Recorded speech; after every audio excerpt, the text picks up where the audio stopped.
They call me the insatiable. Never fully understood why. I always preferred Tim, but the last person who called me that died decades ago by my own hand.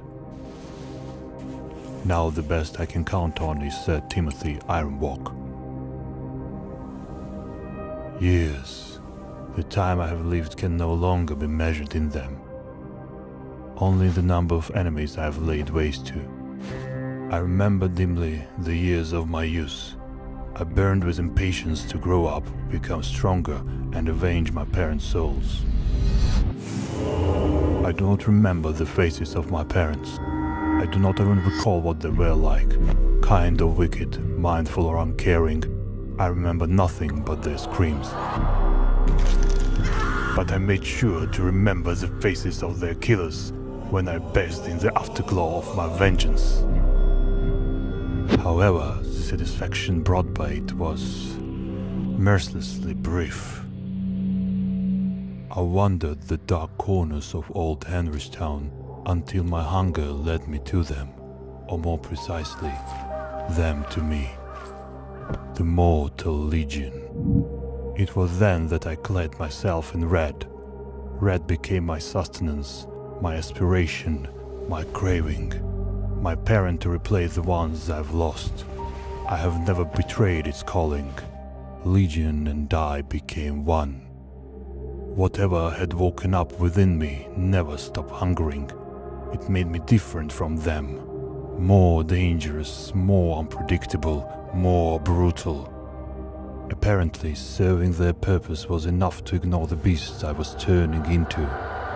They made me their blade, their unthinking weapon. They always needed people like me, those who had no qualms with having their hands elbow deep in blood and standing waist high in dirt. I was told where to go, and I went. I was told whom to capture, and I captured. I was told whom to kill, and I killed, with great pleasure. But it was no ordinary murder. I took the essence of my enemies, draining it with my bare hands and making it my own lifeblood. Such meals were the only thing that eased my hunger, briefly. No man could challenge me, save for one. We knew each other's techniques so well, we might as well have been siblings. He tried to kill me, I tried to kill him, and it was that way from the day we first met. I do not remember his name, Abraham Van whatever. He was a hunter of Holy Church of Impero, an internal wanderer in search of victims. Over time, we started to respect each other as only mortal enemies can. With time, I started to notice that my colleagues were becoming slow and frail. Their beards grew longer, their hair turned grey and lifeless. I, however, was full of vigor. Time steered clear of me. Eventually, everyone whom I had the courage to call a friend was gone.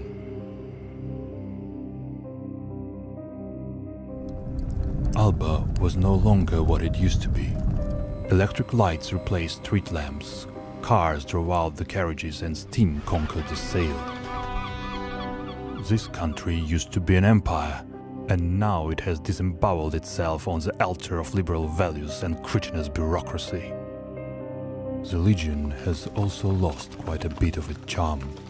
What once used to be the last refuge for lost souls such as mine has now become a den of spineless worms, their formalities and gut-wrenching affability. With every passing year I was entrusted with less missions. The amount of dead bodies shrunk, while the number of compromises grew. So I decided to leave, to go wherever I was needed, as long as it distanced me from that enclosure of herbivores. But no one ever left the Legion, or so they thought. 3-on-1. Poor bastards didn't stand a single chance. I bought myself a cuddy on an old collier and departed for the new world. People say its denizens live by the ancient ways, that there are no bloodthirsty states and their ridiculous wars. that people there live in city-states they call metropolises.